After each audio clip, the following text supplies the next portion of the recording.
सत साहेब साधो भाई सभी को राम राम। बंदी छोड़ गरीबदास महाराज कहते हैं, जुगन जुगन जिन संचियां बंटी बरखा भाई, दानी तो दरवेश है हंसा नाम लगाई। कि जुगों जुगों से ये जीव केवल संचय करता आ रहा है, चीज़ों को केवल जोड़ रहा है, धन को जोड़ रहा है, संपत्ति को जोड़ रहा है। साहेब कहते हैं कि भाई ये तो इसी प्रकार से है जैसे बारिश हो रही है और बारिश उसके पानी को तुमने इकट्ठा करना शुरू कर दिया। साहेब कहते हैं उसे इकट्ठा मत करो, बल्कि जिस प्रकार बारिश सभी के ऊपर समान रूप से बरसती है, इसी प्रकार उस धन को बांटो। बंटी बरखा भाई, बरखा अर्थात बारिश, बंटी मतलब कि बांटना।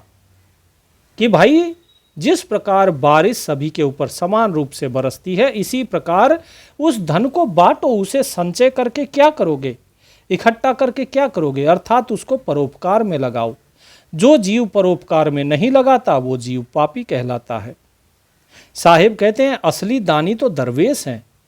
दरवेश क्यों है? क्योंकि सबसे बड़ा दान कौन सा होता है? सबसे बड़ा दान होता है नाम का दान, सत्य ज्ञान का दान। हंसा नाम लगाई, क्योंकि दरवेश जो होता है, दरवेश अर्थात जो गुरु हैं, गुरु क्या करते हैं? गुरु हंसों को नाम में लगाते हैं, वो उन्हें नाम देते हैं, परमात्मा का सच्चा नाम दान। तो इसीलिए वही सबसे बड़े दानी हैं। फिर क्या कहा? गरीब कुल की करनी तजदई, नहीं सतगुरु स्यों मेल, ज्ञान ध्यान घट में नहीं, जम ले जागा बैल। कि भाई कुल की करनी तजदई, कि तुमने कुल की तो करनी त्याग दी, करनी ही तो करनी थी और करनी को आपने त्याग दिया। ये कुल कौन सा है? ये कुल है जो अपना सोहम वंश है, उस परमात्मा, उस सतगुरु के कुल का। कि उसकी करनी को तुमने त्याग दिया, जो सतगुरु ने सिमरन बताया था उस सिमरन को आपने त्याग दिया। और त्यागने के बाद नहीं सतगुरु स्यों मेल, तुम्हारा सतगुरु के साथ कोई मेल मिलाप भी नहीं है। क्योंकि जब कर्म ही त्याग दिया तो सतगुरु से मिलोगे कैसे? और जब सतगुरु से नहीं मिलोगे तो ज्ञान ध्यान घट में नहीं, जम ले जागा बेल।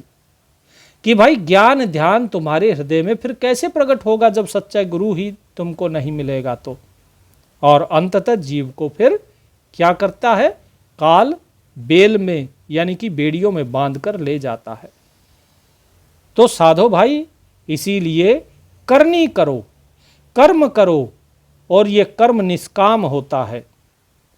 और इस कर्म के साथ साथ अब देखिए साहिब क्या कहते हैं, ध्यान से सुनना। अब जो बात बता रहे हैं उसको ध्यान से सुनना। कि आप चाहे कुछ करोगे नहीं करोगे, नाम सुमरन करोगे नहीं करोगे, वो सब एक अलग चीज हो गई। नाम सुमरन तो सच्चा नाम जो है जिसमें दरवेश लगाते हैं वो तो आपको सुमरन करना ही है। लेकिन उसके आगे क्या कहा? गरीब नौधा भक्ति न तास पै, दस दास्यों नहीं हेत, खाली कीरत क्या करे, बीज न बोया खेत। कि भाई सुमरन जो है वो सुमरन तो करना ही है। योग करो, जाप करो, ना करो, कोई फर्क नहीं पड़ता। इसके साथ साथ जो नौधा भक्ति यानी 9 प्रकार की जो भक्ति है, उस 9 प्रकार की भक्ति को अवश्य करना है। और जिसका 9 प्रकार की भक्ति में कोई विश्वास नहीं, जो इन 9 भक्तियों को नहीं करता है, और जिसका 10वें से प्रेम नहीं है, 10वां कौन है? 10वां है सतगुरु। अर्थात सतगुरु से प्रेम नहीं है तो कहते हैं खाली कीरत क्या करे, बीज न बोया खेत। कि भाई अगर खेत में बीज नहीं बोओगे, उस नाम का बीज नहीं बोओगे, तो खाली हल चलाने से क्या लाभ होगा? खेत में कुछ नहीं उगेगा, खेत खाली ही रह जाएगा। इसीलिए नवधा भक्ति करो, भक्ति करो। 9 प्रकार की भक्ति बताई है श्री रामचरितमानस में भी, ये 9 प्रकार की भक्ति बताई है। प्रथम भगति संतन कर संगा, दूसरी मम नित कथा प्रसंगा। पहली संतों का संग, दूसरी जो ये खैर नवधा भक्ति के बारे में हम अलग से एक वीडियो बना देंगे, अभी थोड़ा सा लंबा हो जाएगा प्रकरण, ठीक है। तो साहेब क्या कहते हैं आगे कि बीज न बोया जान कर संगत करी न साध, सील संतोष विवेक बिन, क्या कहा, सील संतोष विवेक बिन बंधे वाद विवाद। कि जीव करता क्या है, जीव की सबसे बड़ी गलती ये है कि बीज न बोया जानकर उसको समझाते हैं, गुरु समझाते हैं, सज्जन लोग समझाते हैं, उसके बाद भी वो बीज नहीं बोता, जानबूझकर बीज नहीं बोता। भाई देखो, हर कोई, परमात्मा तो सभी को सांसें दे रहा है, परमात्मा सारा सब कुछ कर रहा है जीव का, लेकिन उसके बाद भी ये जीव उस परमात्मा को नहीं जानता है, उसकी तरफ नहीं चलता है, साधु की संगत नहीं करता है, सील संतोष विवेक इसको धारण नहीं करता है, और कहाँ बंध जाता है ये, वाद विवाद में। वाद विवाद में बंध गया कि भाई मैं ज्ञानी हूं, क्यों, पुस्तकें पढ़ ली, कुछ शास्त्र पढ़ लिए, कुछ पुराण पढ़ लिए, कहीं कुरान पढ़ ली, कहीं बाइबल पढ़ ली। साहेब कहते हैं कि भाई इससे होगा क्या, खाली वाद विवाद कर सकते हो तुम, इससे हो सकता है तुम लोगों से जीत भी जाओ, लेकिन उससे होगा क्या, उससे तो कुछ प्राप्ति नहीं होगी। न तुम्हारे अंदर सील आया, ना संतोष आया, ना विवेक आया, ना साधु की संगत करी, ना तुमने नवधा भक्ति करी, ना 10वें सतगुरु से प्रेम किया, तो क्या करोगे, कुछ भी नहीं। तो वाद विवाद जो है ये थोथा रह जाता है। फिर क्या कहा कि लाल रतन लखिया नहीं, ग्रीब लाल रतन रखिया नहीं, गुलर गट की गंध, बिन सतगुरु का चांदना, बूढ़ गया जग अंध। ग्रीब लाल कलंदर संत हैं, चोट सहे घन शीस, ओ तो महंगे मोल का, ये मिल है जगदीश। ग्रीब हीरा हीरा सब कहें, हीरा हर का नाम, सब पत्थर पर ब्रह्म बिन संत सुधारे काम। ग्रीब हरि से हीरा छाड़ कर और धरत है चित्त, 14 भवन गवन करो, कछु न लागे हथ। क्या कहा कि लाल रतन तो तुमने कभी देखा नहीं, गुल्लर गट की गंध, और गुल्लर जो है, गुल्लर का पेड़ होता है, ठीक है, उस गुल्लर के अंदर, मतलब जो बड़ के ऊपर गुल्लर लगते हैं, उसके अंदर से गंध आती है। इंसान सोचता है कि अरे बड़ी अच्छी गंध है, लेकिन वो क्या है, जब उसको तोड़ोगे उसमें से केवल कीड़े ही कीड़े निकलेंगे। तो साहेब कहते हैं जो असली लाल रतन था वो तो तुमने कभी देखा ही नहीं, जाना ही नहीं, और इस संसार रूपी गुलर को, इसकी खुशबू को देखकर तुम इसमें मोहित हो गए। आखिरी में जब ये टूटता है, ये संसार का भ्रम टूटता है, इस गुलर को जब तोड़ते हो तो केवल और केवल कीड़े निकलेंगे, केवल और केवल बदबू निकलती है और कुछ भी नहीं। कहते हैं कि बिन सतगुरु कहाँ चांदना, जब तक सतगुरु नहीं होंगे तब तक चांदना कहाँ से होगा। तो इसीलिए साहिब कहते हैं कि भाई पहले सतगुरु को जानो। बूढ़ गया जग अंध, ये सारा जगत जो है अंधा होकर डूबा हुआ है। इसीलिए साहिब कहते हैं सतगुरु को जानो, तभी तुम्हारे हृदय में प्रकाश होगा, तभी तुम्हारा जो ये जीवात्मा है वो पार होगा, अन्यथा ये सारा जगत ऐसे ही डूब जाएगा। तो लाल कलंदर क्या है कि लाल कलंदर हैं संत, और चोट सहे घन शीस, ओ तो महंगे मोल का, ये मिल है जगदीश। कि लाल कलंदर यानी कि असली जो रत्न है वो कौन है, वो उस परमात्मा कलंदर के संत हैं, उस परमात्मा के संत हैं। चोट सहे घन शीस, असली लाल यानी असली हीरा वो होता है जो हथौड़े की चोट सहे फिर भी ना टूटे, और ऐसे संत हैं। इसके बाद कहते हैं ओ तो महंगे मोल का, जो लाल है वो बड़े महंगे मोल का होता है, ये मिल है जगदीश। और जो वो महंगे मोल का होता है वो जौहरी के पास रहता है, वो सबको नहीं मिलता है। तो साहेब कहते हैं कि जो इस प्रकार से संत रूपी रत्न जो होता है केवल वही जगदीश से मिलता है। वही उस परमात्मा तक पहुंचता है। तो वो पहुंचेगा तो पहुंचा भी केवल वही सकता है। अब साहिब कहते हैं कि हीरा हीरा सब कहे। अब देखिए क्या कहा कि लाल कलंदर संत हैं, कि जो असली रत्न है, असली हीरा, वो कौन है? संत। अब यहां पर साहिब ने क्या कह दिया कि हीरा हीरा सब कहे, हीरा हरि का नाम, सब पत्थर पर ब्रह्म बिन संत सुधारे काम। कि सभी कहते हैं हीरा है, हीरा है। हीरा क्या है? कि हीरा हरि का नाम ही हीरा है असली। तो संत क्या है? अभी तो संत को बताया जा रहा था, अब हरि के नाम को बता दिया। इसका मतलब ये हुआ भाव कि जो संत हैं वो स्वयं ही परमात्मा स्वरूपी होते हैं। इसीलिए साहिब अपनी वाणी में कहते हैं, गरीब साहिब से सतगुरु भये, सतगुरु से भये संत, धर धर भेष विशाल अंग, खेल आदिरु अंत। ठीक है जी, कि आदि से अंत तक वही संत के रूप में ही परमात्मा साहिब इस संसार में खेलता है। सब पत्थर पर ब्रह्म बिन, और उस परमात्मा के बिना सारे पत्थर ही हैं। तो संत सुधारे काम।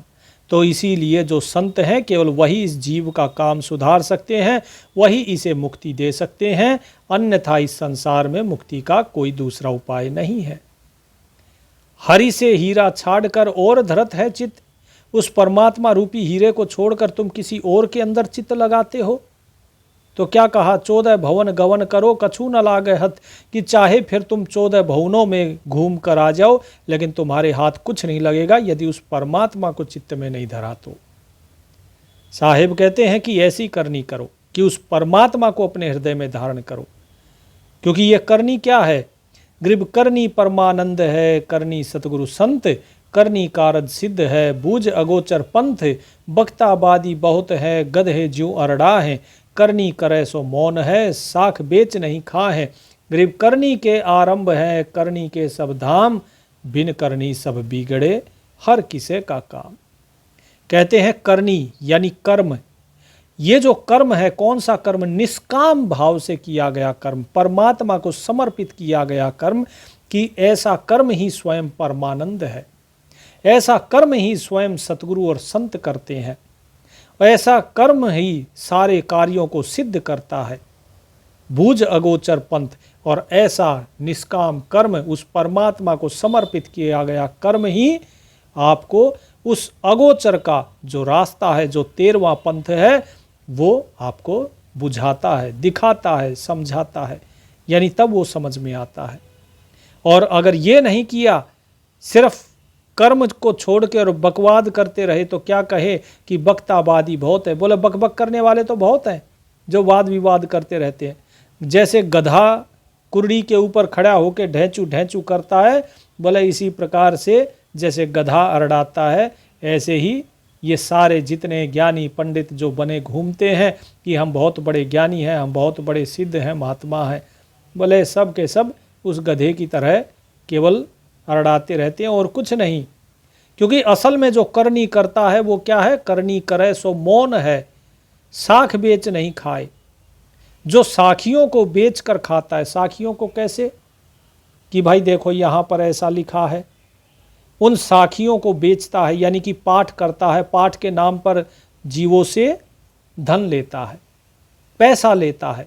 उन साखियों को बेचना हुआ, साख बेच नहीं खा है। तो यही तो करते हैं जितने भी पाठ करते हैं। कोई रामायण का पाठ कर रहा है, कोई भागवत का पाठ कर रहा है, वो निष्काम भाव से थोड़ी करते हैं, उनको चाहिए धन। कोई 10 लाख लेता है, कोई 15 लाख लेता है पाठ का। तो ये उनकी बात है, जो बड़े बड़े जो कहते हैं ना कथावाचक, उनकी बात है ये। साहेब कहते हैं इसी प्रकार आजकल भी वही चल रहा है कि हाँ जी पाठ करना है, पाठ करना है तो कितने रुपए लगेंगे? बोले जी 50,000 रुपये, 51,000 रुपये, अखंड पाठ होगा इतने रुपए लेंगे। कोई लाख लेता है, कोई 1.25 लाख लेता है। तो साहिब कहते हैं इन साखियों को बेचकर खा रहे हैं, ये काम संत का नहीं होता। संत तो केवल अपनी करनी करता है और मौन रहता है। करनी के आरंभ है, करनी के सब धाम, कि ये सारा जो जगत आरंभ हुआ ये किस कारण है? कर्म से, उस निष्काम कर्म से हुआ। और उसी के कर्म से ही ये सारे धाम है। सभी धामों की प्राप्ति, चाहे स्वर्ग हो, नरक हो या फिर ये धरा हो, कहीं भी कोई भी धाम हो, ये सब करनी के कारण है। अगर भगवान इस धरती पर राम कृष्ण रूप में अगर नहीं आते तो क्या उनके नाम पे द्वारिका, जगन्नाथ, अयोध्या ये सब क्या होते? ये सारे धाम इसीलिए हैं क्योंकि उन्होंने आकर करनी करी, और बिना करनी के सारे काम बिगड़ जाते हैं, चाहे वो फिर कोई भी हो। इसीलिए जीव को हमेशा कर्म करना चाहिए, उसको अकर्मण्य कभी नहीं रहना चाहिए। साहिब कहते हैं, ग्रीब नादी बादी मूड गति बहुत मिलेंगे आए, गुज बीरज कहना नहीं साखी शब्दी लाए। कि तुम्हें बहुत मिलेंगे, नादी भी मिलेंगे, कि भाई नादी अर्थात जो महात्मा गेरुआ वस्त्र धारण करके जो घूमते हैं और कहते हैं कि हम तो भाई देखो नादी परंपरा के हैं, तो साहिब कहते हैं ऐसे नादी बहुत मिलेंगे। और वादी यानी बकवाद करने वाले, बड़े बड़े लबार मिलेंगे, बड़े बड़े ज्ञान सुनाने वाले। मूढ़ गति, मूढ़ अर्थात मूर्ख, क्योंकि ये उस गति को नहीं जानते, उस परमात्मा को, इसीलिए उन्हें कहा गया मूढ़ गति। बोले ऐसे आपको बहुत मिलेंगे, लेकिन गुज बीरज कहना नहीं, जो असली गुप्त बात है, जो गुप्त ज्ञान है, वो तो कभी वो बताते ही नहीं। क्या करते हैं? साखी शब्दी लाए, साखी और शब्द सुना के कि हाँ भाई देखो इस साखी में ऐसे लिखा है, उस शब्द में ऐसे लिखा है, वो साखी शब्द गाते रहते हैं। इकतारा उठा लिया, खड़ताल उठा ली और उसी को बजा रहे हैं, गा रहे हैं। साहिब कहते हैं ये साखी गाने बजाने से कुछ नहीं होगा, जो वास्तव में उस साखी का मर्म है, जो उसका गुप्त भेद है, उस भेद को जानना जरूरी है, और वही चीज़ वो कहते नहीं। तो ऐसे साहिब कहते हैं ऐसे लोग सब मूर्ख हैं, उनका अनुसरण मत करो। 60 चक्रों के चिहिर बंद मत पकड़ावे ढिग, छल छिद्र जी करत है यो जग झूठा ठग, ग्रीब अष्ट कमल दल गैब धुन हंसा सूता जग, अंदर से कौवा बने ऊपर धोले बग। साहिब कहते हैं 6 चक्रों के चिहिर बंद, ये 6 चक्र जो हैं, इन 6 चक्रों का क्या करते हैं? शोधन करते हैं। और उसके बाद कि ये 6 चक्रों का चिहिरबंद मत पकड़ावे ढिग, कि भाई इनके पास खुद को मत पकड़ाए जाओ, इनके चक्रों में मत फंसो, यानी जो चक्रों को जागृत करते हैं इनके बंधन में मत बंधो। और छल छिद्र जी करत है, कि ये बहुत प्रकार का इनका मन जो है छल कपट करता है, इनका मन कपटी है। बेशक ये चक्रों को जागृत करे, कुंडलिनी जागृत करे, हठ योग करें, बोले इनके चक्कर में मत आना।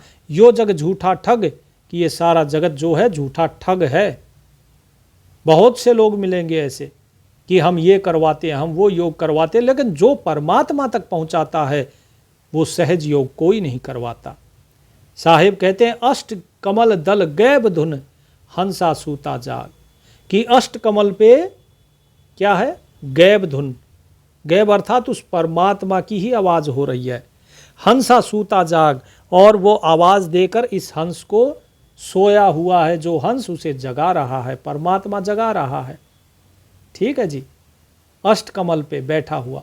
लेकिन ये जो 6 चक्रों को जागृत करके और फिर कहते हैं, बोले नहीं जी बस यही हो गई, कुंडलिनी जागृत हो गई, ये रिद्धियाँ आ गई, सिद्धियाँ आ गई। साहिब कहते हैं अंदर से कौवा बने ऊपर धोले बग, कि ये ऊपर से तो बगुले बनने का ढोंग करते हैं, लेकिन अंदर से ये कौवे हैं।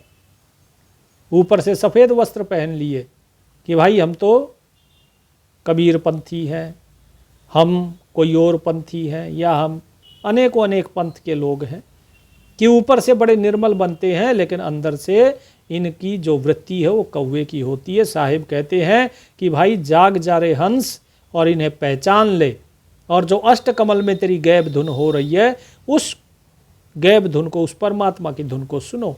नीचे सारी काल की धुनें हैं। फिर क्या कहा कि करनी नाक चढ़ावही कथनी कुंभा ठेल, सूर्यों के मैदान में कहा कायर लावे सेल, कि भाई ये करनी जो है, करनी करने से जीव नाक चढ़ाता है कि अरे छोड़ो कौन कर्म करेगा, और कि कथनी कुंभा ठेल, और कथनी यानी कि बकबक करने में उसके लिए तो वो हमेशा तैयार रहता है, उसके लिए तो वो हमेशा भर के रहता है कि कितना ही कथवा लो हमसे, बक बक कितनी करवा लो। हाँ, कर्म नहीं करेंगे। ज्ञान खूब बताएंगे, जैसे ये दास भी आपको खूब ज्ञान बताता है, लेकिन जब आचरण की बारी आती है तो लोग क्या करते हैं, उस आचरण को नहीं करते हैं।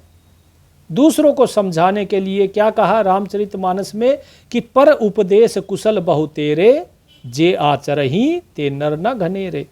कि दूसरे को उपदेश देने के लिए तो सभी जो है बड़े कुशल हो जाते हैं, बड़े ज्ञानी बन जाते हैं, लेकिन स्वयं का आचरण करने के लिए ऐसे लोग ज़्यादा नहीं है, बहुत कम होते हैं। इसीलिए साहिब कहते हैं कि भाई कर्म करो, ठीक है, क्योंकि ये कर्म करना ये सूरवीरों का काम है। जब युद्ध का मैदान होता है वहाँ केवल सूरवीर ही युद्ध कर सकता है। जो कायर होता है वो कायर, वो वहाँ पर टिक नहीं पाता, वो तो भाग जाता है वहाँ से। तो ये सब के बस की बात नहीं है। इसीलिए साहिब कहते हैं कि भाई वो करो, वो कर्म करो जो परमात्मा की तरफ लेकर जाए, वो कर्म नहीं जो संसार की तरफ लेकर जाए। असली कर्म तो वही है जो निष्काम भाव से किया जाए, जो परमात्मा को समर्पित किया जाए। घर में रहो, परिवार का पालन पोषण करो, लेकिन परमात्मा का कार्य समझ के कर्म करो, लेकिन ये समझ के कि हे मेरे मालिक, ये कर्म जो है ये तेरा ही है, इसको करवाने वाला कर्ण भी तू ही है और इसको करने वाला कर्ता भी तू ही है।